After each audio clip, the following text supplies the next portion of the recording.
Hey everyone, welcome to another exciting episode of the Scratch a Track podcast presented by the Dude and Grim Show and co-produced by Mr. IVEST. I am the Dude. And I am Grim. And today we are going to discuss the second studio album by the Arcade Fire. And that is, of course, the great Neon Bible. Not much chance for survival. No, dude. No. And there is not. There still isn't. I don't know that there was in 2007 when it came out, but I mean, there's maybe less now.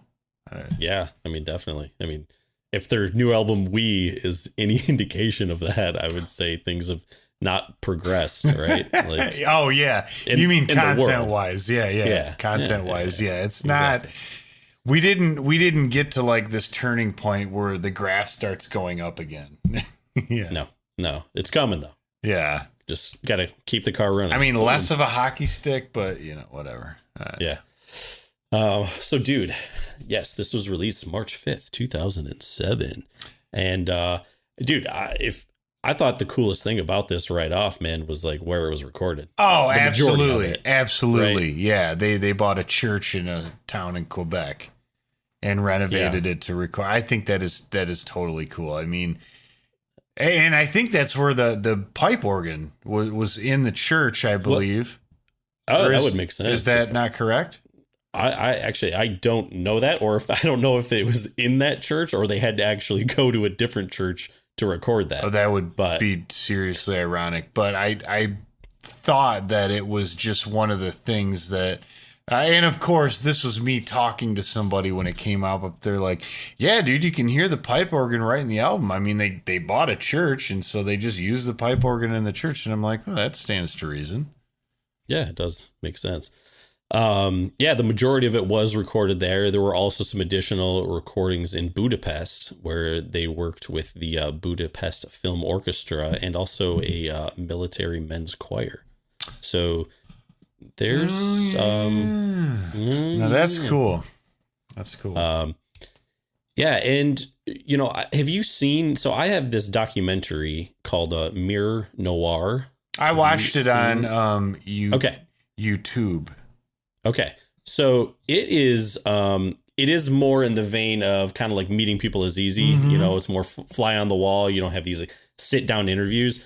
I think it's a little more coherent than Meeting People is Easy at times. Yeah. You know, a little more accessible. But I really liked it because you see them in the studio. You see her at the pipe organ recording, working with the men's choir. But then it also has them playing songs live. Some live songs off of Funeral, which is the album before this. I really, really like it. It's pretty cool. I enjoyed it as well. See all those aspects. Yeah, there were a lot of parts of it that I thought were really cool, and I think they've done this. They did a really good job of this when they did Reflector 2, which I believe we have a scratch on. So if you have not, go ahead and subscribe and do that, and maybe go back and listen to Reflector episode. Yeah, or listen to this one first and then go into Reflector. That makes if you want to go chronologically. But anyways, but still, yeah. I totally got derailed there, man. That's okay. Oh, so they had a very interesting kind of marketing campaign that went along with Reflector, but they had one with this too because they had this like 800 number in the beginning, which I thought was really cool. 1866 Neon Bible extension 7777, and you could listen to Black Mirror. Yeah, like I mean that is cool. I know it is really. I think that's just a really cool thing that they did. Do you remember in the document in Mirror Noir though, they have people who like call in. You could also like leave a message. Yeah. And some people are like, oh, this is cool. Or I'm wondering when I could get my pamphlet or this or that. Or what is this? And then though, I love it how they put in the documentary. There's this one guy who's like, he's basically like, this is the stupidest thing ever. He's like, I will never listen to your music. I just want you to know that you lost a fan. Yeah. And I will never listen to you or your music. And it's like, oh, thanks. But, Okay. yeah, I mean, I get if like you didn't really think it was clever, but I mean, I don't know that it really warrants Actually, that. It is pretty clever. Well, I know that's dude, what I'm saying. That's why. But if that guy doesn't really get that part of it, that's fine. But I don't know if I'd go so far as to say that. if you didn't get it, you're not invited. Yeah, well, that Yeah. D-head isn't invited. Yeah. But yeah, anyways, I thought that was cool. Now I don't remember if this was in that or if it was a separate video, but there is a video of them performing the song Neon Bible, and they're in an elevator.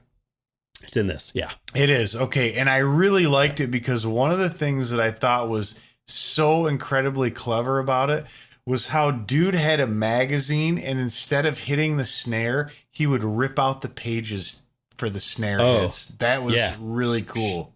Yeah. Yeah. I thought that was very clever.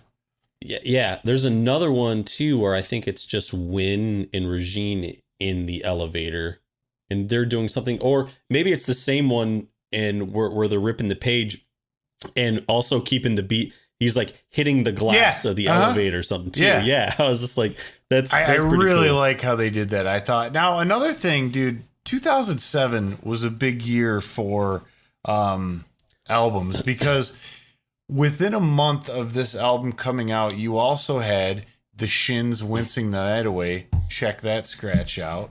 Like, subscribe, And Modest Mouse, We Were Dead Before the Ship Even Sank. Wow. That's pretty cool. And, you know, not to mention there was like In Rainbows. I think Dr. Dog put out We All Belong. And I mean, if you look at the albums released in 2007, it's kind of staggering how many awesome albums came out. List. It is a solid list. And I wish, because at that time I wasn't buying vinyl yet, but I did buy the CD that was in this very nice box, and it had the sort hologram, of not hologram, but the moving kind of cover. And I can't find my my bin of those things, but I did have the cool version of this. I'm really bummed. Yeah. Oh man. Yeah. I just get thrown out of a glass window. I've seen this at the record shop. I have yet to pick it up, and I probably should, because last time I was there it was gone. But having gone back, I hadn't listened to this album for a while, and having gone back, I was like, man, it's so different than Funeral. Yeah. And it has definitely a darker feel to it. Oh yeah. But it's just very, very different. Yeah, I don't know, man. But that's cool. I mean, they were totally going in a different direction, you know, and that's notable. And I'm trying to think how I progressed with them. Like, I had heard Funeral. I don't know if this album had already been out by the time I got into them or not.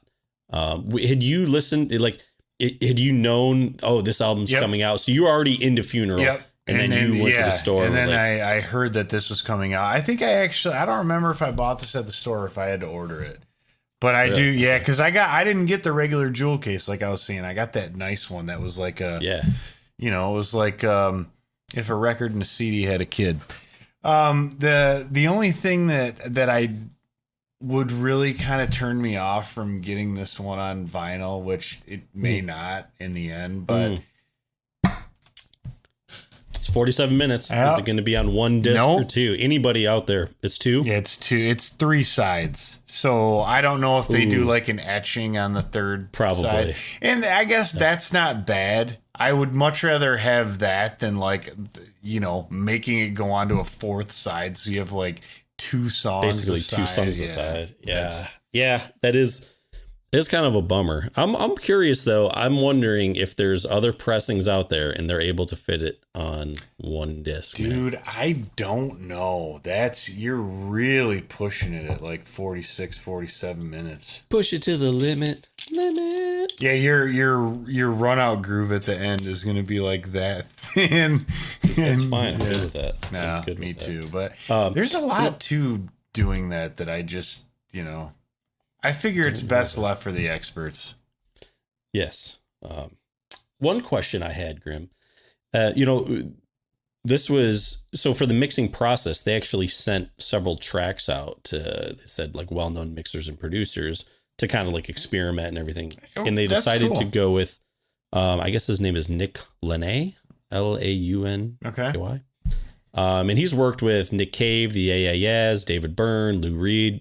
And basically they invited him into the studio to work with co-producer Marcus Strauss.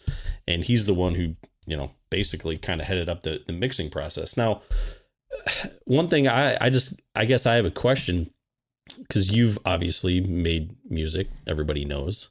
Clearly. And all 10, 15 of them. No. Yeah. But how would you feel about, you know, someone else coming in? You've recorded everything, right?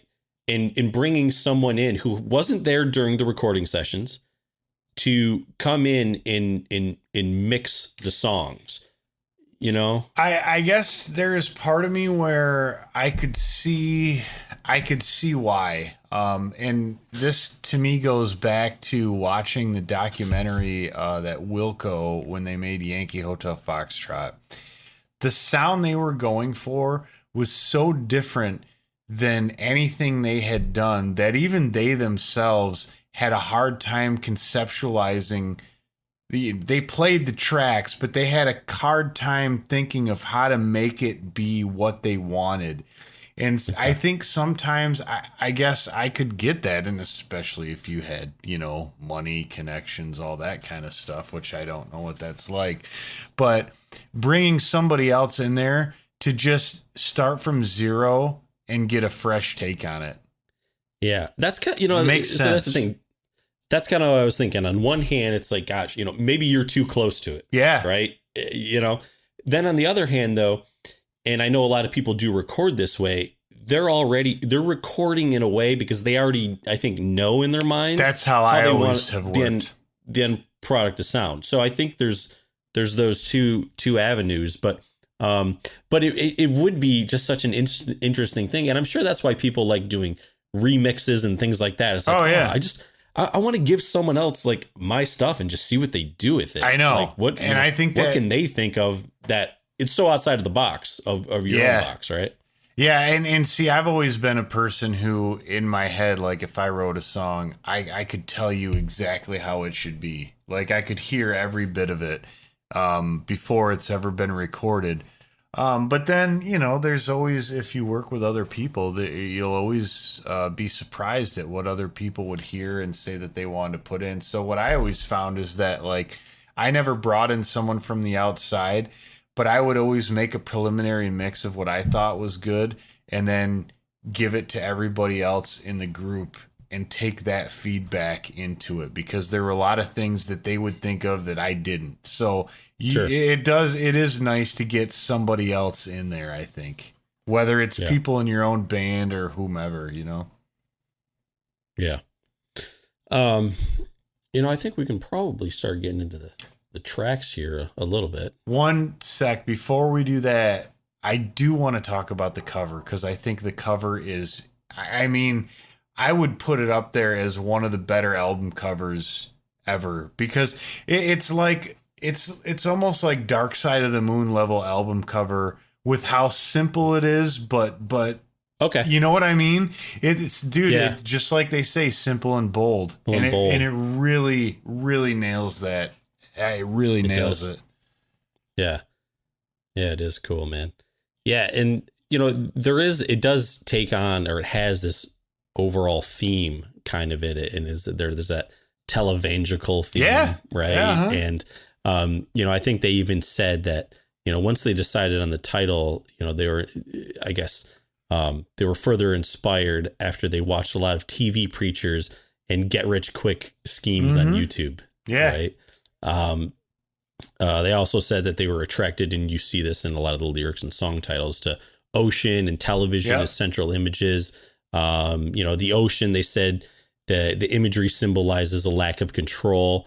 And as for like TV, Wynn said, you know, people don't necessarily know that they're basically, you know, their television, they're like taking on a window and absorbing ideas while watching TV. You are getting hypnotized. And he says it starts to affect the way you see the world. Absolutely agree with that. Absolutely agree with that. I mean, it does.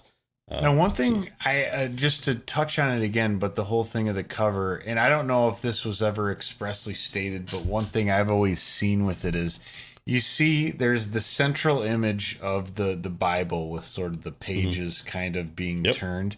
Now, if you look at the bottom, you see a clip of the top of that image. And if you look at the top, you see a clip of the bottom of that image.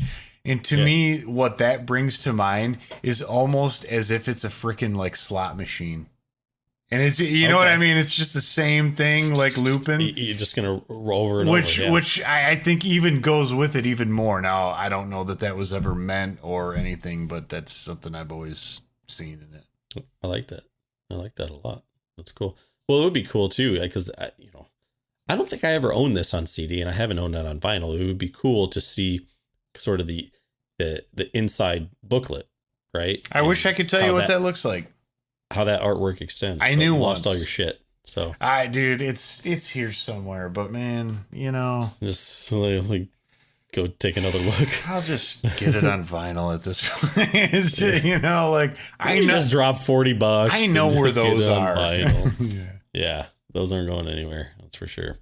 All right, Rin Tin Tim, what do you say? We're gonna get into the tracks, my friend. Hit the tracks. All right, dude. Well, can I count it starting off, track number 1, Black Mirror.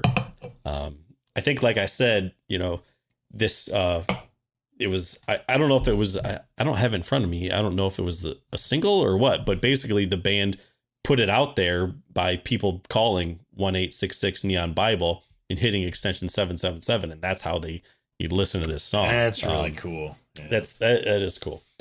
I will say one thing, and again, I love this song. I think it's one of my favorite on the album. I will say, and what's your opinion about this, Grim? Albums that fade in. Oh, I like it. I do. Was going to mention that. Yeah, it kind of has almost like a little bit of a wind sounding, and a pulse to it. Or well, the intro isn't the pulse, but the music just really pulsates. Yeah, albums that fade in are awesome. See, the thing that I just don't like about him as much is then I'm like, especially the first time I'm hearing it, how loud do I is turn it too loud? Where do I go? Where do I go? And then I don't know, that can take me out of the experience just a little bit. Yeah. So that's where I'm not, I don't love albums, but this one actually fades. I think it comes in pretty quick. Yeah, and it's almost not totally even jarring. It's not like, dude, the beginning of Francis the Mute, where you have this very quiet guitar, and then it just boom. I mean, it just kicks you right in the teeth, dude. Yeah, dude. I mean, I can just only imagine how many people it turned that. Oh, I did, and I was like, and just blew. Oh my god, yeah. But yeah, right off. You can definitely tell. I mean, just the darkness. I mean, First of all, it's called Black Mirror, but you're like, this is going to be very different than Funeral, right? Yeah. Like this is not going to be the same thing. It has, and I feel like this album doesn't have some of the bigger sort of ballad epic songs. Which I'm okay with. Which I'm okay with. But this one actually does kind of build up and have some size to it, I guess. Yeah, I would say this. There's a couple on this album, this being one of them, that do that. That do that. Yeah. One of my favorite lines, dude, shot by a security camera. Yeah. That line has always stuck with me, man. Always stuck with me. And then also, cares not about your dreams. It cares not for your pyramid schemes. Win has got some. He does. Not always amazing lyrics, but man, sometimes he just really hits the nail on the head, man. On the head. I know. Yeah, I do think it is a perfect intro for the album, just because right off the bat that you are in different territory than you were in. Yeah. Right? It's like Westeros in Game of Thrones or something. Yeah, I don't even know what that means, but yeah. He doesn't know anything about it. No, I don't. I know. Just wait, man. You should watch The Red Wedding. Okay, anyways. Track number 2. Dude, keep the car running. Dude, again, love the title because dude, how many you've said that like if you're in the car with someone, you're like, keep the car running, I'll be right back. And you're like, I'll be right back. And that's just a better title than I'll be right back. Yeah. I mean, here I am again with my friend. Parentheses, I'm back. That's a different story. But yeah, keep the car running. It's very similar. And again, it is sort of a fading intro into this one too, because it has those strings and the mandolin. Yep. Yep. But it kind of I don't know. I just there's a distant piano kind of in the back too that's very percussive that I like. And I know that in this album they specifically mentioned Springsteen being an influence. Wow. Okay. Yeah, and I'm not the hugest Springsteen fan, but I feel like there's one other song, but this one I feel like you can kind of hear it just in the way the cadence of it and the way he sings it. Like Bruce Springsteen could do a hell of an awesome cover of this song. Oh, okay. Yeah. One thing that I really do like about it, so the way I think of it is like keep the car running is, and I don't know, I swear in Mirror Noir, Wynn is having a conversation with someone. I don't know who it is, but I think he's talking about someone like being in the trunk and being in the back or something. And part of me was like, started thinking, I think maybe he's talking about like West Germany. Or I think that's a different song. Oh, is it a different song? Yeah, I don't know if I wrote what song that is, but I remember because maybe it is in this song. Well, because how I associate it is kind of like, hey, dude, keep the car running because we might need to get out of here like real quick. Yeah.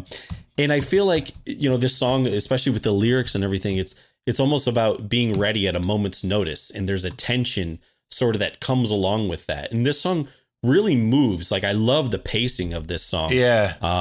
Seeing it live is really great too. But I feel like it also carries this tension along with it. And that's where I feel it's kind of like, man, we're trying to escape. We're trying to get out of here. Yeah. And, it's very, very risky, right? Yeah, I remember this too, and I'm looking up the lyrics. I did not see it in that song, but I wanna. Yeah. I'm gonna look at all the songs now as we're talking about them. All right. Well, so also some of the lyrics in this song that I really like is they know my name because I told it to them, but they don't know where and they don't know when. It's coming. Keep the car running. And then if some night I don't come home, please don't think I left you alone. The place animals go where they, when they die, you can't climb a mountain so high. Like, dude, it's pretty cool. Because I don't know. I've always heard, that line, the place animals go when they die. What I actually think of, and I don't know if you've heard this, where sometimes like dogs or animals, when they get kind of old and they're just like, it's their time and they kind of go off on their own, right? Yeah. It's just like their thing. I don't know. I've always had that sort of visualization or feeling with this song. But oh, yeah. Okay. So that isn't a different song, and we will get there shortly. Okay. So track number 3, the title track. Title track, Neon Bible. Not much chance for survival, right? One thing I really like is there's a bit of a subtle slapback echo on the vocal. Okay. But what I really like the most about it is if you listen to it on a higher volume as it's coming in, they do something with the strings where they make them buzz like a neon sign would buzz. And that I love that imagery. They kind of, it's buzzes like a fridge, dude. That did make me think of Radiohead too. But I think that imagery, that word painting, I guess you would call it, but it's so cool. That's pretty great. And this is a very, very basic song. It's really stripped down. It's slower. I mean, after the first two, who kind of really hit you pretty hard. This one, it's, more, it's string driven, and it's just kind of like, I don't know, man. But the lyrics are great. I mean, the lyric, it's such a good title track for the album. All the things that he says, it's really good. Don't Dude, lick your fingers when you turn the page. Yeah.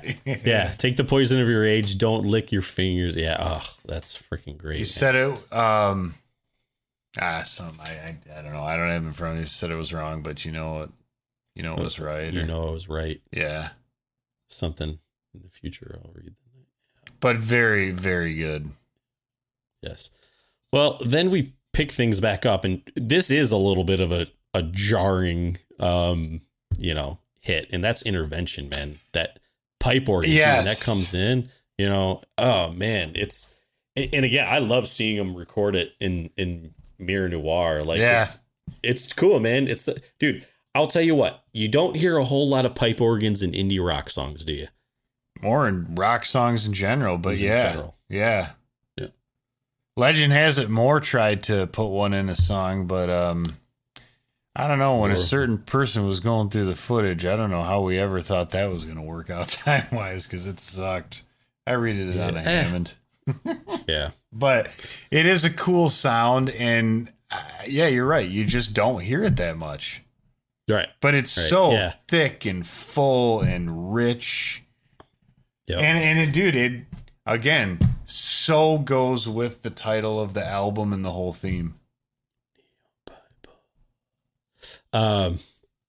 This I love it. This song really builds up. It definitely has an unorthodox start with the pipe organ. And actually, dude, so it was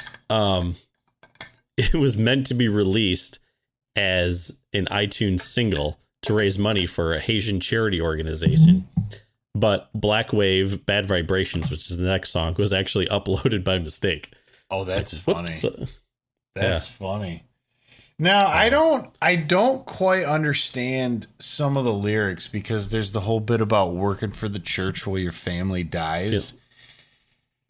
I don't really know that if it's just basically saying that, like, you're putting this bit over, you're trying to protect your sheep instead of protecting your own family, or what that working means. For the church while your family dies. You take what they give you and you keep it inside. There was another. I had something else written down. The lyrics are interesting. Maybe I wrote them down wrong on here. Been working for your church while your life falls apart. Been singing hallelujah with a fear in your heart. I guess just about the hypocrisy that kind of goes along with a lot of that. Like what? I'm just kidding. Yeah. So I would love it if you guys have any more insight into that song and what you think it means. Please. Yeah. So then Regine, she gets her song, Black Waves, Bad Vibrations, which it's kind of what is cool is they kind of split this song up. Yep. She gets kind of the first half, and then Wind takes over in the second half. But I do like it. It's great having a female singer in the band. She usually gets one song or two songs an album. And just having the female vocals, just adds another layer and texture. Yeah. To this. And so she's like cool the George Harrison you're saying. Yeah.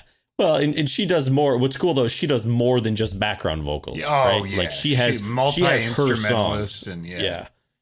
Now, this is the one what you were talking about. In the second verse, she says, left my name with the border guards, a name that I don't need.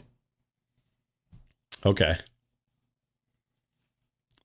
I gotcha. Yeah. That makes sense then. I would say this probably isn't my favorite song of hers, but I do like it. I think it's a weird departure in the album, and that's what I did like about it. But I see what you mean about not your favorite song, but I always liked how it was just so kind of different than the other stuff that you've heard. Yeah. So also with it though is, again, with a lot of their songs, they really build up and add layers and textures. And this one has, it has some good transitions, especially when they go from her singing into Win. Oh, dude.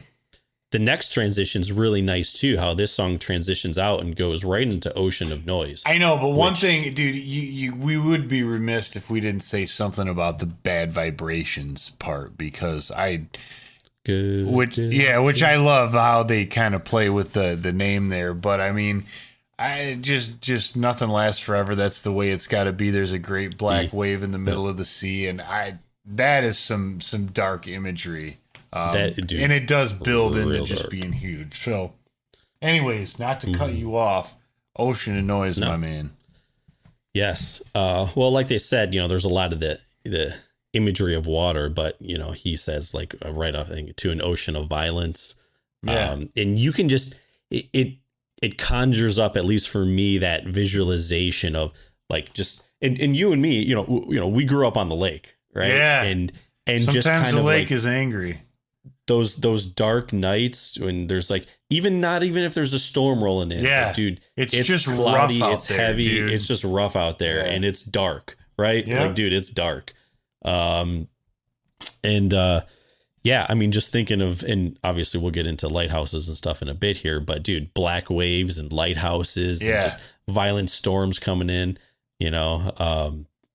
Yeah. For me, it reminds me of this imagery from a book that I used to read as a kid, and that was the Little Red Lighthouse and the Great Gray Bridge. And dude, that book, like, it has that imagery of like the sea being dark and can just sweep you away. You know what I mean? Is that your neon Bible? I don't know, but it's a good book for a kid. I mean, you should read it. Yeah, you should pick it up. I would recommend. But it's been a while. I don't know where it is, but yeah. Now, one thing I like in this song is like the subtle kind of picked, almost like surf guitar. If you listen to it, kind of the way they pick it is like a very subtle, sort of distant, has kind of a surfy sound to it. I like that. Some Dick Dale. Well, yeah, not the heavy picking kind of surf, more just like the just more like the big that. Notes, a lot of reverb, shitload of reverb, a lot of it. Just swimming in it. Swim literally. Yeah. In the ocean. Yeah, which makes sense, right? Yeah. Swimming in an ocean of noise. Yeah. All right. Track number 7, The Well and the Lighthouse. Dude, this, for some reason, man, this has been one of my favorite songs on the album for a long time. Really? I can't exactly say why. It's an interesting song because it starts off, not too many songs start off like right with the instrumentation and the vocals. Yeah. Right? Like usually there's like a lead in or something, but it's just like, I'm like, right. It just starts right off like that. Yeah. And so I don't know. I just thought that's an interesting way. Usually songs don't start right into the lyrics. It does have the intro, but the energy kind of picks back up with this song. And then I love the transition right into the, basically to the whatever the transition in the middle is really cool too. I think it's is that the lighthouse part? Yeah. Yeah. The lighthouse part. Yeah. Yeah. Yeah, that's a good point. I think there is something to be said for that, and it does kind of go in. But I don't know. There's, again, this kind of, to me, I wrote down that it has like a lot of that pulsing, and there's like bells, and they're kind of really into that, Yeah. Which is fine. I mean, that's nothing to be critical of. Just something I noticed. Yeah. Resurrected living in a lighthouse.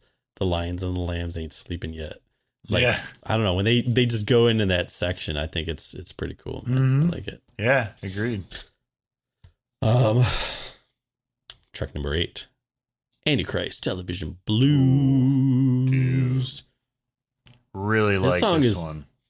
This song is it's messed up. Like, did you read about like? Oh yeah. Kind of based on and I always wondered because I could hear him say that line about so they could see themselves inside my little girl. Like, I was like, that is a fucked up lyric, but I mean, that's weird. Yeah, but it makes sense in the context of what he was writing about. Yeah. Which is originally, what is it? Ashley the title Simpson's father? Ashley and Jessica Simpson. Yeah. Joe Simpson.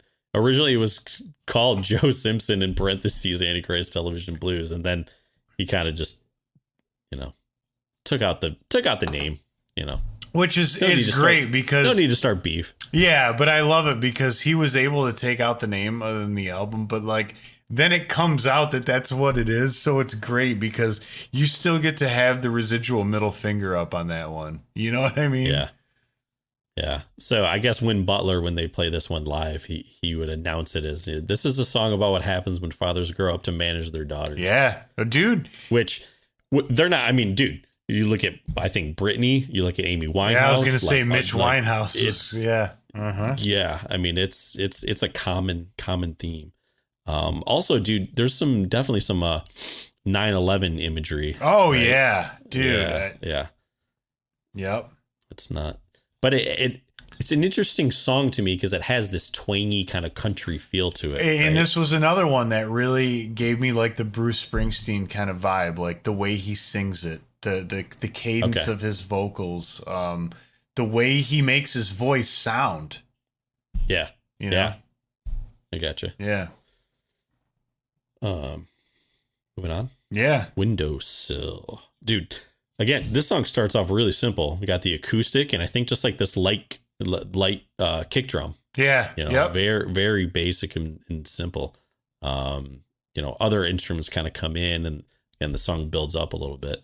But it's kind of it's just a good little simple song, I think. It's interesting, lyrically speaking, how he kind of, in a way, it's about like a cold coming of age tale because he starts out with, I don't want to live in my father's house no more. But then he says, I don't want to live in America no more. And when I heard that line, I was like, damn, dude. I mean, in a lot of ways, I get it.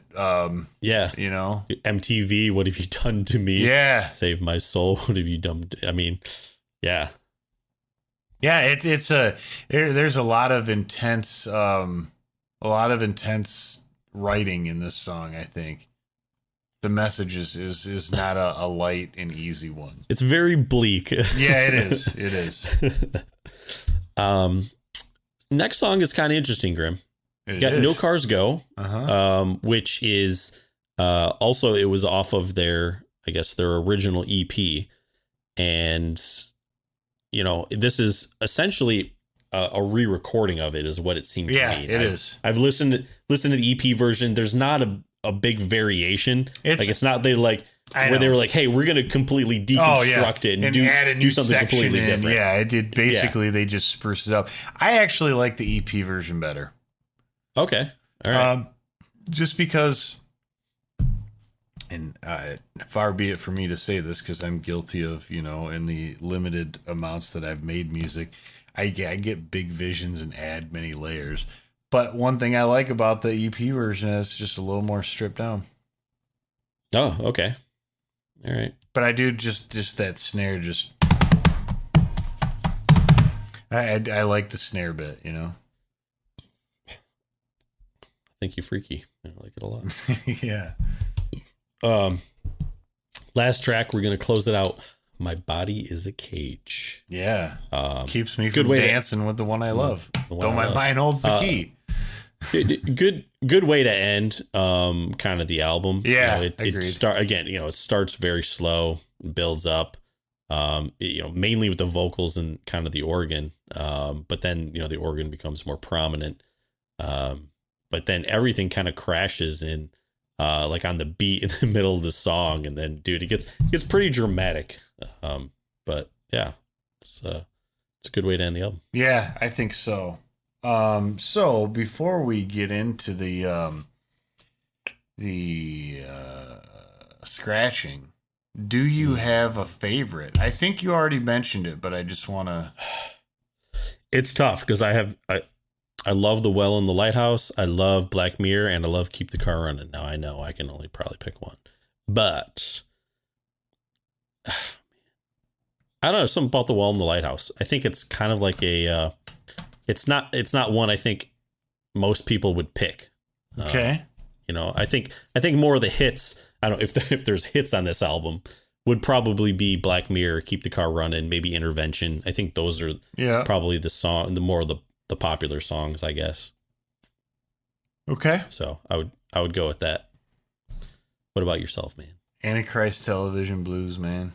Ooh, interesting. Okay. Yeah, always like that song. All right. Well, and now it's time to scratch it, my friend. Yeah. It is time to scratch. Yeah. What are you going? Am I going? What are you going to use for your implement of destruction? That's a good question. I don't know. We're scratching a Bible here. Yeah. I don't know. It's a neon Bible, so yeah, something that can cut through fluorescent light. Screwdrivers always work for a lot. Yeah. All right, screwdriver works. All right. So am I going then? Yeah, you're on the tee. Yeah, dude, I'm going No Cars Go. Okay. Interesting. I've just never really liked the song. Something about it to me, and not because it was recorded on an EP before or anything like that, but really there's a part of me, it just doesn't fit the album, I think. Do agree with that. 100% agree with that. Just the feel of the song. Yeah. It just doesn't, and I don't like the, hey, no cars go, I don't know. There's something maybe a little cheesy about it. I understand that. I'm not, yeah. That's like the precursor to all like the chanting, big chant crap, is, yeah. Yeah. Yep. All right. It reminds me of that other one. Hey, it's not Arcade Fire, but I'm sure it's like every, bar that you go to with young people is like, I belong to you, that's stupid ass. Yeah. Anyways, yeah. Yeah. Well, get ready for it. I know what you're going to go with, you son of a bitch. Well, then throw it out there because I'm going with the Well in the Lighthouse. Oh, I knew it. I knew you were. So just throw it out there. It's like we started talking about it. Why? What? What the fuck is I'm going to throw it out there for you. Yeah. WTF ITS. Yeah, dude, it just, I don't know. There's just something about it that I just, it didn't, never really grabbed me the way the other ones did, but it should, because there's a lot of good parts about it, like you said. A lot of good imagery. I know, but it's just something, the way it like comes in so abruptly. I'm like, bro. It does. It does come in very abruptly. I definitely respect your points for liking it. It's just the one I could do without if I had to. Damn. I'm sorry. It's funny how you knew. I knew. Like, when did you know? That's what I want to know. When we were talking about the song, or I think so. Well, and then definitely when you asked me what my favorites were, because I was like, I think it's one of my favorites. Yeah. And I was like, gross. Yeah. Well, that concludes another episode of the Dude and Grim Show, presented by the Scratch a Track podcast, or the other way around, co-produced by ESTIV. Yes, but everyone, please let us know, what track would you scratch? What track is your favorite? It's a fun game to play, and we have done. It's our second Arcade Fire scratch. We did Reflector. If you listen to our episode that came out previously about our first impressions of Wii, let us know what you think about that. Are they taking steps forward, or are they taking steps back? And it's WE, not like the French. I don't even think it's spelled that way. Or not the Nintendo way either. Yeah. It's so funny that it's not even spelled that way. So while you're doing that, please go ahead and do like, subscribe, and comment below. Yes, the thing. But in the meantime, I think it's time to go. Wrap it up. Time to go. The Dude and Grim Show. Dan Grim Show. Co-produced by